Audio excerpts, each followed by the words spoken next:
And Jude. Thanks very much, and I think you can tell by my colleague's intervention that this is a very lively discussion, very passionate discussion in the European Parliament.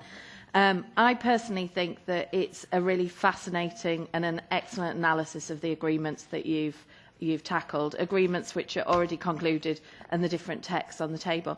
I have, and I think there are a number.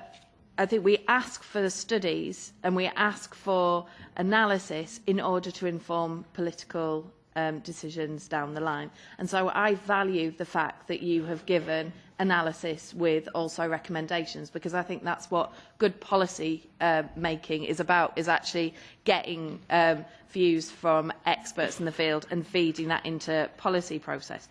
My question is therefore, I have a question and then maybe a comment.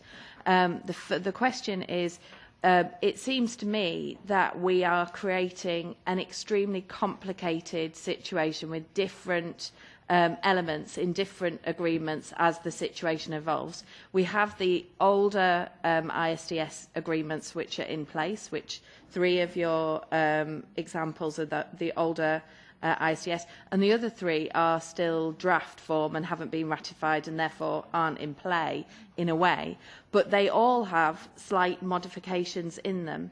And what, from your view, I think it's a comparative study, but my impression is there's not an analysis of the kind of multiplier impact of those differences between agreements. What does that create in terms of, on the one hand, for the companies, legal security and understanding, so that you know what your rights are around the world, or in terms of the overall framework, because you have this whole mixture of different definitions, different processes, and so on. And secondly, what does that mean in terms of regime shopping?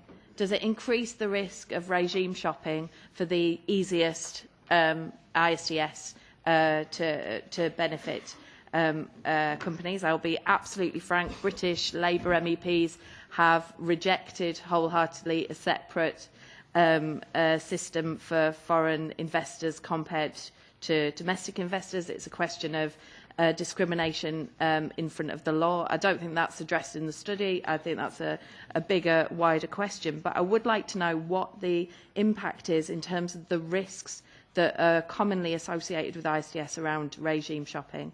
And as a follow-on to that, I guess a comment is, I recognise you're proposing a different agenda, which is still to have a reformed, perhaps a much more reformed ISDS, but a reformed ISDS in European law. But to make it coherent, does that mean that we need to have a moratorium on all ISDS agreements until we get that European model ISDS, because otherwise we risk increasing the risk of regime shopping? Thanks. And I would welcome your comments on that.